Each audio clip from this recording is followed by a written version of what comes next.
Assalamualaikum warahmatullahi wabarakatuh. Alhamdulillah wassalatu wassalamu ala Rasulillah wa ala alihi wa sahbihi wa man walah, amma ba'd. Muslimin dan muslimat rahimani wa rahimakumullah. Malam ni kita akan menyambung tadabbur surah Ad-Duha sementara kita menanti masuknya waktu Isyak yang dijangkakan pada jam 8.12 malam. Semoga Allah mempermudahkan pengisian kita pada malam ni. Allah memberikan keberkatan, Allah melapangkan dada kita, Allah mencampakkan kefahaman kepada hati kita. Semoga Allah memberikan rahmat kepada kita. Malam semalam, iaitu Isnin malam Selasa, kita telah bincang ayat yang ke-6. Ya, ayat yang ke-6 ni adalah nikmat yang lepas, ataupun Allah mengajak Nabi SAW dan mengajak kepada kita untuk mengimbau kembali nikmat Allah memberikan perlindungan semasa kecil. Semua orang dia telah dapat nikmat ayat nombor 6. Kenapa? Kerana kalau kita jadi anak yatim sekalipun, tentu ada pihak yang jaga kita. Ada orang memberikan tempat tinggal, memberikan tempat tidur, kita boleh makan, kita diberikan perlindungan. Apatah lagi kalau kita bukan anak yatim. Jadi ayat yang ke-6 ni Allah mengajak kepada kita mengimbau nikmat perlindungan, nikmat tempat tinggal yang telah Allah beri kepada semua daripada kita daripada kecil. Jadi kita jangan lupa nikmat ini, dan kita kena buat apa? Nanti kita akan jumpa pada ayat yang berikutnya. Allah memerintahkan kita supaya kita bersyukur atas nikmat itu. Kerana mungkin ada orang dia ingat dalam minda dia susah, mungkin dia ingat macam mungkin ada orang disangka buruk kepada Allah, tapi sebenarnya dari kecil lagi Allah sudah pun memberi perhatian kepada kita semua.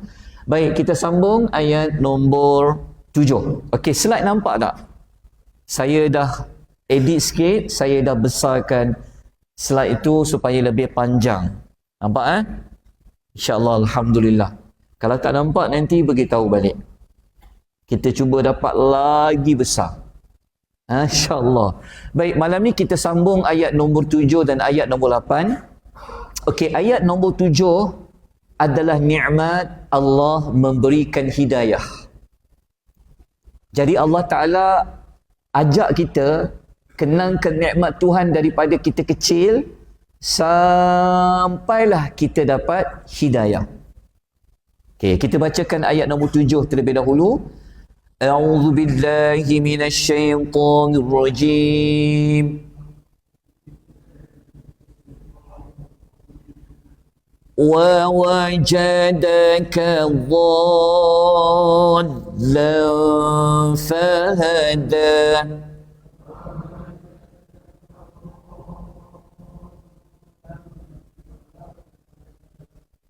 Wa maksudnya dan. Maknanya Tuhan nak sambung lagi. Okey, dan wajadaka, dia telah mendapati engkau. Engkau di sini juga apabila kita baca Allah berbicara dengan kita semua. Jadi Nabi ini Allah mengatakan dan dia mendapati engkau dhalan, kebingungan. Dhal dekat sini kita kena hati-hati penggunaan ayat ni sebab takut nanti bawa kepada salah faham. Sebab dhal dia sama macam perkataan waladhdallin. Dhalin tu sesat. Tapi untuk baginda Nabi SAW, kita kena memilih ayat yang bersesuaian dengan Nabi. Jadi Allah mengatakan dulu, wahai Muhammad, engkau ni kebingungan. Fa maka hada. Lalu dia, iaitu Tuhan, telah memberikan Hada iaitu hidayah. Hada tu huda iaitu hidayah. Maknanya di sini Allah meminta kepada Nabi supaya imbau balik. Dulu engkau kebingungan. Kebingungan apa sebenarnya? Nabi SAW sebenarnya sepanjang umur dia kecil sampai naik 40 tahun, Nabi tidak mengetahui apa itu Islam. Apa itu iman. Bila Nabi dapat ketahui Islam tu apa, iman tu apa? Bila Nabi dapat mengenali Allah? Setelah Nabi mendapat 5 ayat pertama surah Al-Alaq. Okay. Kita boleh rujuk dalam ayat surah Asy-Syura ayat nombor 52, bukti yang menunjukkan bahawa sebelum Allah turunkan wahyu, sebelum Allah memberikan petunjuk kepada Nabi, Allah kata apa? Ma kunta tadri mal kitabu. Sebelumnya kamu tidaklah mengetahui apa itu Alkitab. Wala iman. Dan tidak mengetahui apa itu iman. Maknanya Nabi SAW pernah berada dalam fasa Nabi mencari-cari agama yang sebenar. Tapi kita tahu dalam sejarah, tuan-tuan jangan salah faham, walaupun Nabi masuk umur 40 tahun baru dia dapat wahyu Al-Quran tu, bukan bermaksud sebelum itu Nabi ini sesat, tidak.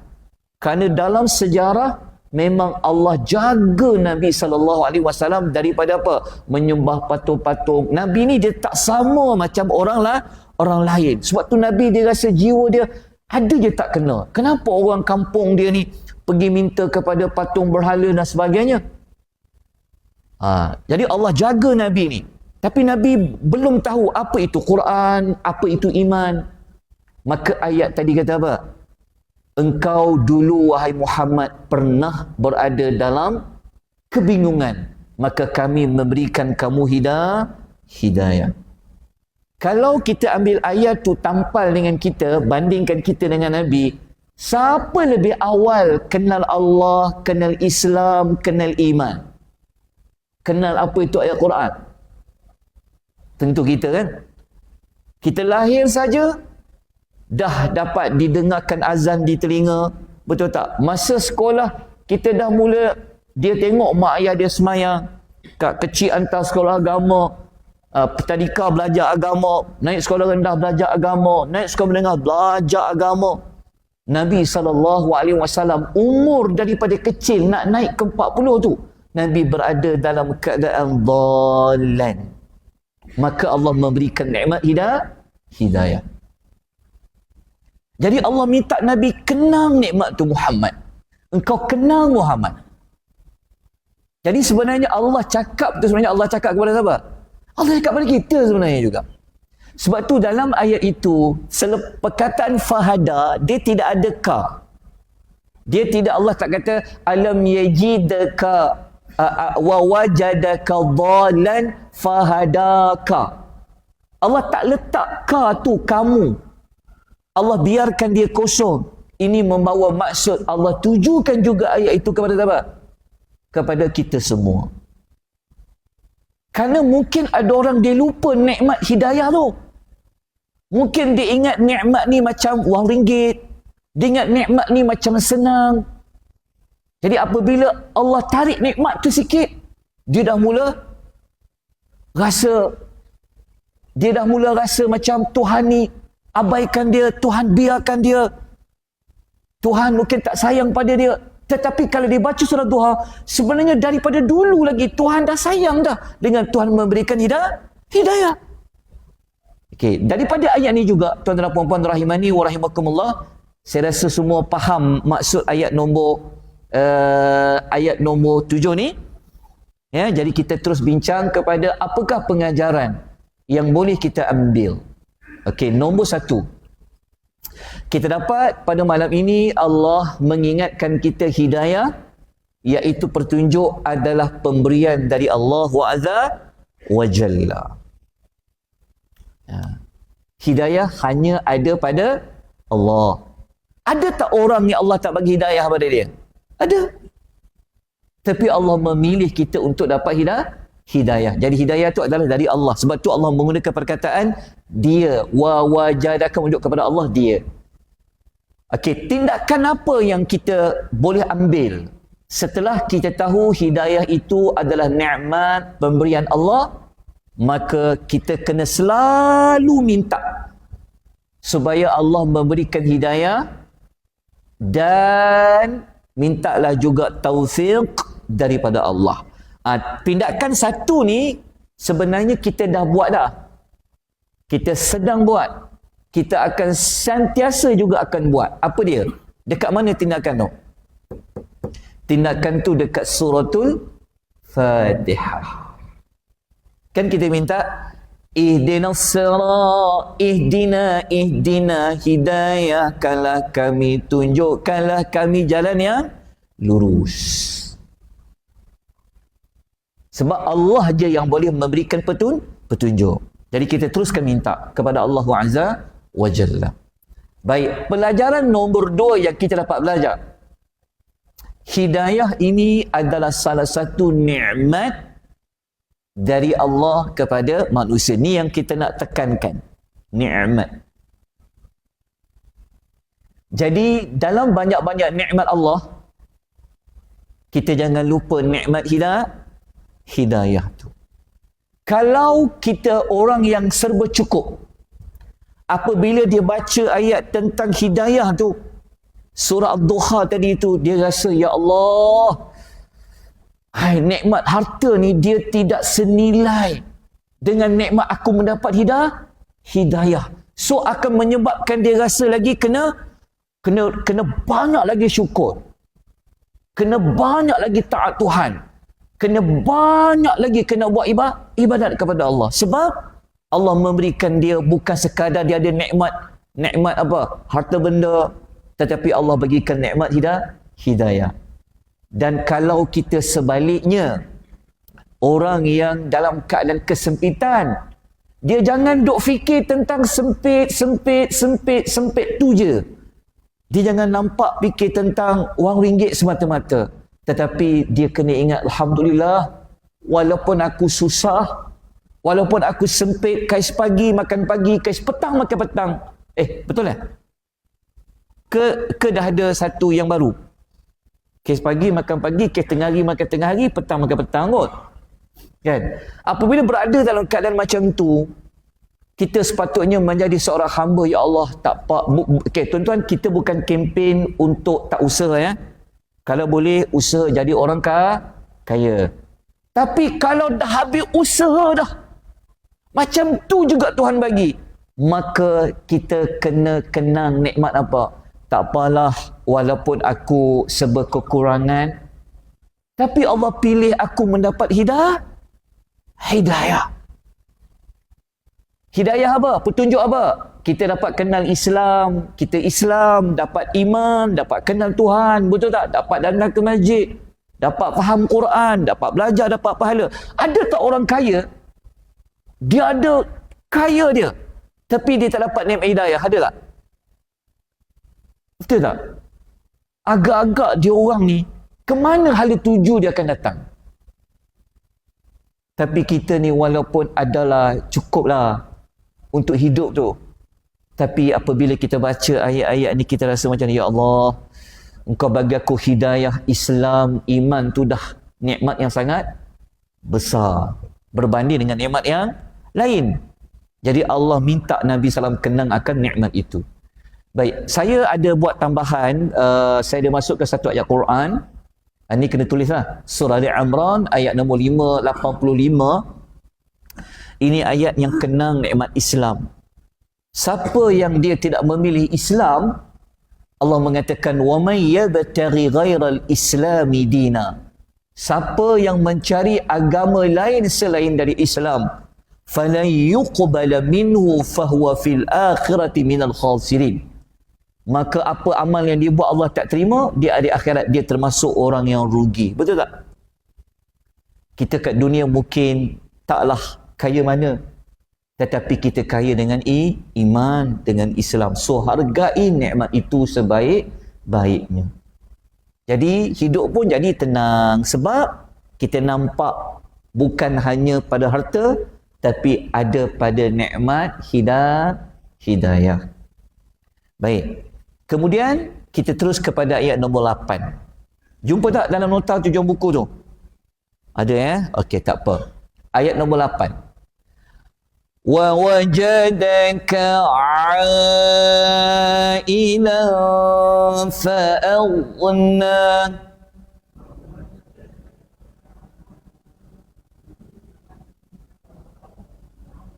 Okey, terjemahan dulu. Wa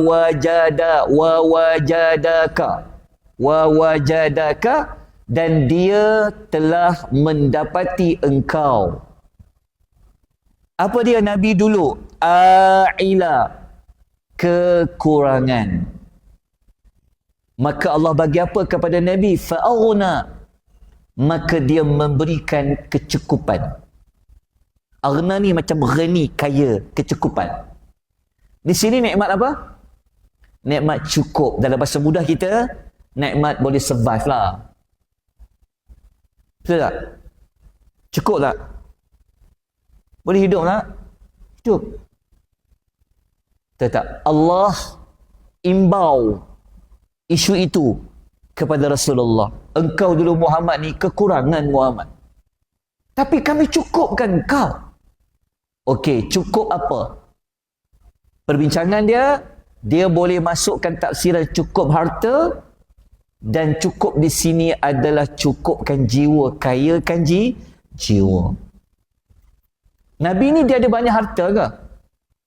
Kita tahu dalam sejarah Nabi ni sumber harta dia apa? Dia ada seorang isteri yang kaya, iaitu Khadijah binti Khuwailid radhiyallahu anha. Itu sumber juga kehidupan Nabi. Yang kedua, Nabi selalu orang bagi hadiah. Sebab Nabi tak boleh terima sedekah.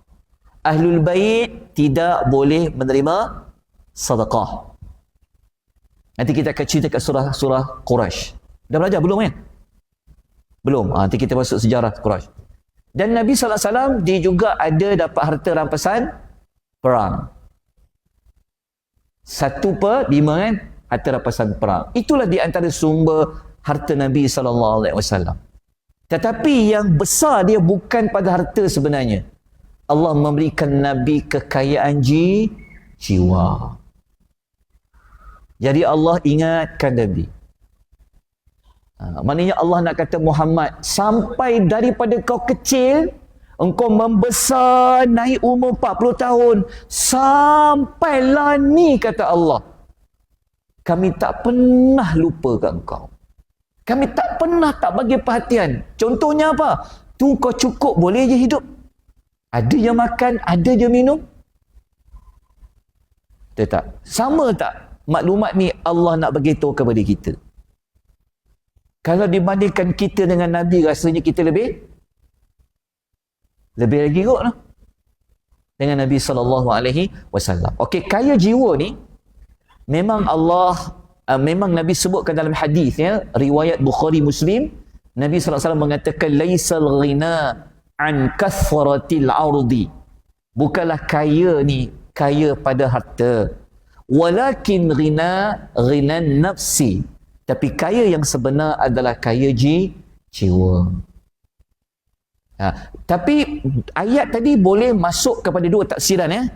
Kaya harta, kaya juga jiwa. Tapi kita tahu dalam sejarah Nabi ni dia cukup. Boleh je Nabi hidup. Boleh makan, boleh minum sebagainya. Tetapi yang utamanya Nabi ni Allah kayakan jiwa dia. Siapa yang dapat kaya jiwa, beruntung dia.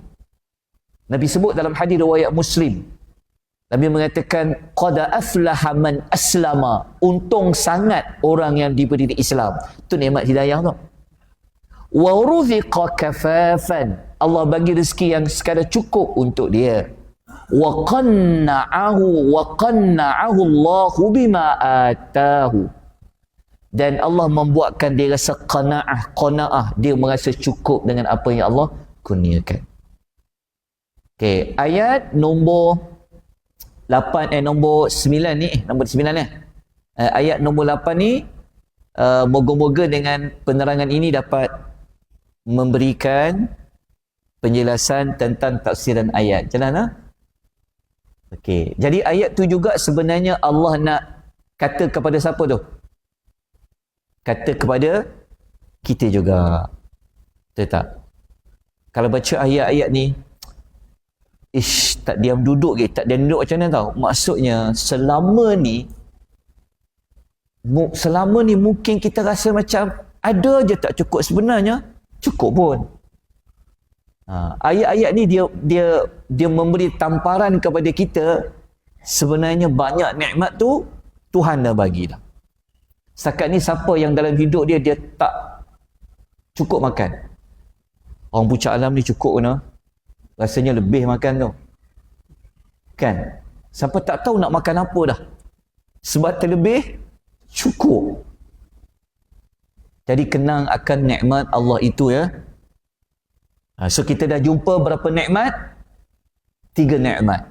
Nikmat perlindungan, nikmat hidayah tentang Islam, tentang iman, dan nikmat tentang kecukupan. Maknanya ayat 8 tadi sampai hari ini, ayat tu Tuhan bawa kepada kita semua. Jadi macam mana nak balas jasa baik Allah? Kalau baca ayat tu rasa macam kita mana nak letak muka kita ni, nak letak mana nanti kalau bertemu dengan Tuhan. Tapi nak minta tukar dengan syurga. Betul tak? Kan? Dengan ibadatnya, hidup kita ni nak dibandingkan dengan nikmat Tuhan tu rasa macam malu lah. Kan? Okey, moga-moga dapat sedikit sebanyak maklumat dekat 3 ayat tadi. Jom kita masuk ayat yang ke-9. Adalah ayat Allah mengajar kepada kita macam mana nak mensyukuri nikmat ayat 6. Macam mana nak syukuri nikmat perlindungan. Okey, baca ayat nombor 9. فَأَمَّا الْيَتِيمَ فَلَا تَقْهَرْ.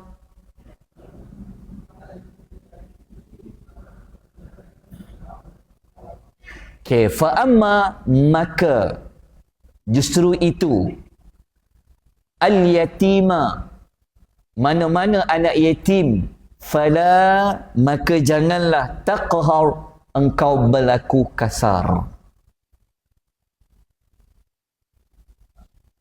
Allah Ta'ala suruh apa? Berbuat baik kepada Allah, kepada orang lain. Sebab Allah dah buat baik kepada kita, betul? Okey, anak yatim kita telah kupas pada hari yang sebelumnya. Apa tu definisi anak yatim? Okey, anak yatim di sini fala taqhar, dalam tafsir Ibnu Katsir mengatakan jangan engkau hina mereka. Jangan engkau buat kasar kepada mereka. Kata Imam Qatadah, jadi kalau engkau bagi anak yatim itu seperti seorang anak yang penuh kasih sayang. Jadikan anak yatim tu macam anak kita. Kasih kepada mereka. Zaman sekarang, mungkin anak yatim dia kaya. Harta dia, betul. Mungkin dia meninggal, pak dia meninggal, mungkin harta dia banyak. Tapi Allah Ta'ala tak kata bab harta. Tapi Tuhan kata kat anak yatim tu buat apa? Jangan berlaku kasar kepada mereka. Jadi kita ni kalau jumpa mana-mana anak yatim, maka berlemah lembut kepada anak yatim, dan kita akan bincang dekat pengajaran lah. Okey, dalam nota tu saya ada nukilkan ulasan dalam Taisir Al-Karimur Rahman dalam tafsir. Jangan memperlakukan anak yatim dengan buruk. Jangan kau merasa tertekan disebabkan mereka. Jangan membentak mereka, tapi muliakan. Berikan semampumu. Perlakukan dia sebagaimana kau hendak anak kau diperlakukan seperti itu. Okey, berdasarkan ayat ini, mari kita terus bincang kepada pengajaran ayat. InsyaAllah, dia mudah saja pengajaran ayat. Okey, nombor 1. Apa yang kita dapat belajar? Berbuat baik kepada anak yatim adalah satu tuntutan. Ya, satu tuntutan. Allah kata jangan engkau merendik dia. Maknanya larangan. Kalau dia larangan, kena tinggal. Maknanya kena buat baik kepada anak yatim. Berlemah lembut, berkasih, sayang kepada mereka. Satu tuntutan dari Allah. Okey. Kenapa jadi tuntutan? Kerana Allah hendak kita membalas nikmat Allah memberikan perlindungan kepada kita. Kenal nikmat tu. Kan? Kita dapat nikmat ada ibu, ada ayah. Ada orang sampai mak dia ramai pun ada juga. Tak apalah tu. Kan? Makcik dia ramai, jaga dia, pakcik dia ramai. Dia ada dapat nikmat kasih sayang. Tapi apabila dia membesar, dia jumpa anak yatim, dia dengar ada anak yatim, dia tahu ada anak yatim, dia buat tak kisah je. Ada ku kisah, tak ambil cakna langsung. Sedangkan dia terlupa dulu dia, Allah bagi nikmat kasih sayang kepada dia. Okay. Jadi apa yang kita kena buat? Maka santunilah anak-anak yatim dengan sebaik-baiknya. Terutama jaga apa? Perkataan kita, tutur kita. Ya, okey. Siapa yang menyantuni anak yatim, dia menguruskan anak yatim, maka dijanjikan oleh baginda Nabi SAW nanti dia dapat bersama dengan Rasulullah, dekat dengan Nabi di dalam syurga. Nabi pernah buat isyarat dekatnya seseorang dengan Nabi dengan jari telunjuk dan jari tengah. Jari telunjuk dia panggil as-sababah wal wusta, dari tengah. Inilah gambar jari tu. Nabi pernah tunjuk gambar jari sababah, jari tunjuk mana? Ni tunjuk kan? Dan Nabi tunjuk dengan jari. Kenapa orang panggil jari hantu? Jumpa hantu, cucuk hantu. Ke apa tu? Jari tengah lah. Wusta jari tengah. So Nabi kata, aku dengan penjaga anak yatim seperti dua jari ni. Nabi tak guna jari hujung. Nabi tak guna jari ibu jari nak menunjukkan dia dekat. Jadi kita kena cari lah ni. Percakapan kita tengok fasa 1, fasa 2, fasa 3, fasa 4 ada tak anak-anak yatim. So kena berilah sedikit apa yang patut. Okey, jelas ha? Anak yatim. Okey. Ni selesai. Okey, kita masuk ayat nombor 10. Boleh? Saya ubah sikit metodologi, saya nak lajukan sikit. Kalau tidak nanti lambat nak habis. Okey. Ayat nombor 10 kita baca dulu. Wa ammas-sa'ila fala tanhar.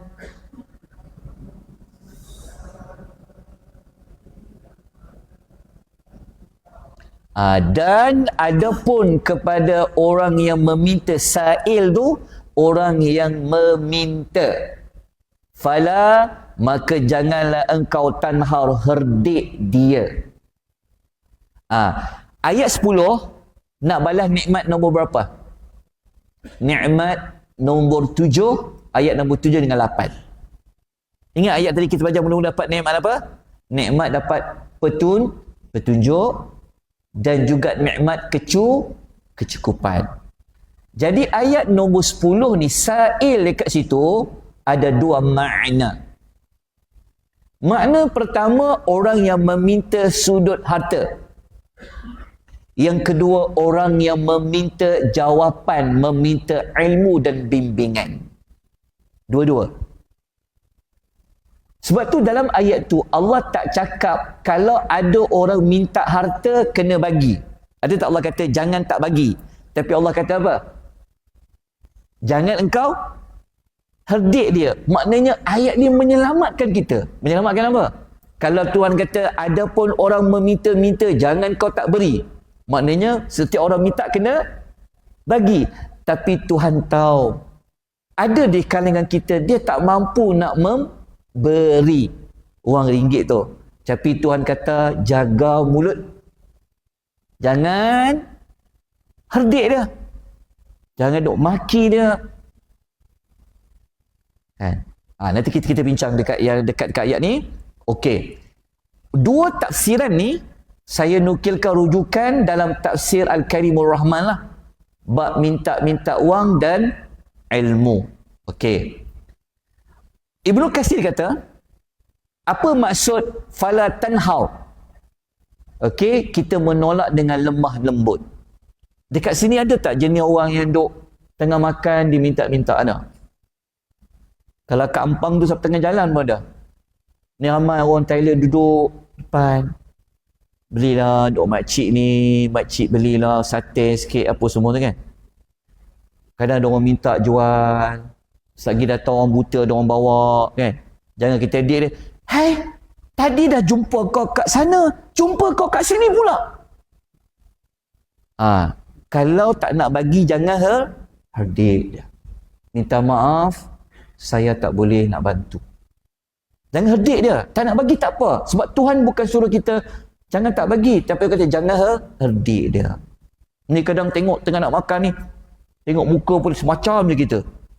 Macam nak makan orang tu. Jangan. Kita terlupa tentang sebelum kita jadi macam hari tu, macam hari ini ni, sebenarnya siapa yang bagi sampai kita ada, macam-macam kita ada. Kan? Kadang orang jual, kadang budak-budak ni jual. Kak saya daripada usahawan, saya nak jual kopok lekor lah, apa macam-macam dia cakap. Kan? Kalau kita tak mampu nak beli, cakap apa kat dia?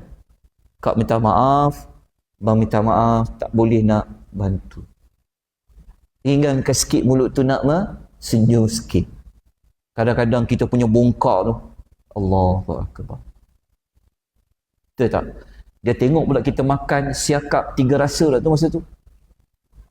Mungkin itulah dia kata dengan dia, mungkin pakcik ni dia nak. Oi. Betul tak? Kita kenangkan nikmat. Dulu kita mungkin tak cukup, Allah cukupkan, Allah bagi kita ilmu, Allah bagi kita pekerjaan, tapi ada orang minta, kita herdik dulu jangan. Itu cara nak bersyukur. Okey. Ni kita dah sebut. Okey, macam tu juga kalau bab ilmu lah. Ni kalau cikgu-cikgu kalau anak murid tanya, jangan dik dia. Berapa kali tanya?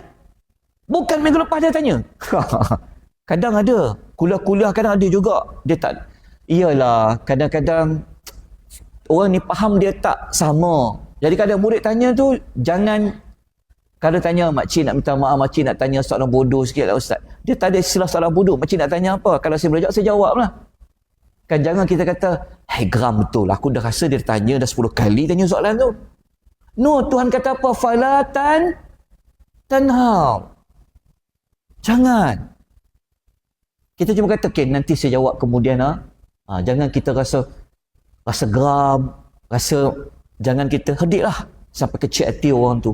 Sebab mungkin orang tu dia jenis macam hari ni mengaji, esok dah lupa lah. Al-ma'lum lah. So kat dia tanya tu, jawab lah. Tapi kalau tak boleh jawab, kita berlapik lah. Tak apa, jawapan tu sebenarnya ada dekat video tu. Makcik pergi rujuk kat situ lah dan sebagainya.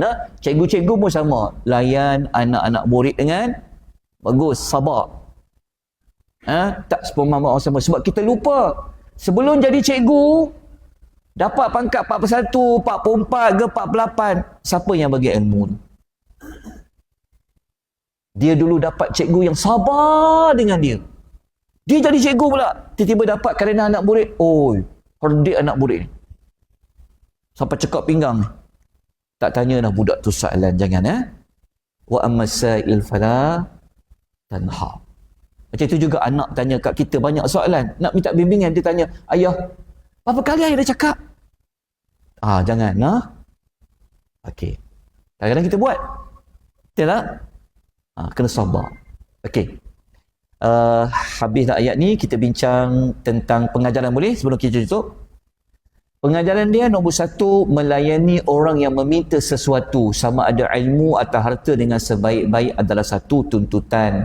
Maka tindakan kita apa? Berikan bantuan, bagi kalau kita mampu dengan bentuk harta, kita bagi dengan kadar yang mampu. Nombor 2, kalau kita tak boleh memberikan bantuan, kita jaga kata jangan sakiti hati orang tu. Betul tak? Jangan sakiti, tolak dengan baik. Kerana Kalau kita boleh bantu, Nabi jawab apa? Kelebihan dia sangat besar lah. Ya, lebih baik. Nabi kata lebih baik aku dapat menyelesaikan masalah orang, lebih baik daripada aku iktikaf dalam Masjid Nabawi selama 1 bulan. Kita iktikaf dalam Masjid Nabawi 1 bulan, tak sama dengan menunaikan hajat manusia yang lain. Ya, insyaAllah nanti kita akan sambung lagi maklumat ni minggu depan. Lepas tu kita tamat dengan ayat yang terakhir sekali. Maknanya Isnin depan tamat pembelajaran secara ringkas tadabbur surah Ad-Duha. Kita berhenti, insyaAllah moga-moga dapat manfaat. Dan nak masuk azan, aqulu qouli hadza wa astaghfirullahal azim wa billahi taufiq. Wassalamualaikum warahmatullahi wabarakatuh. Subhanakallahumma wa bihamdika.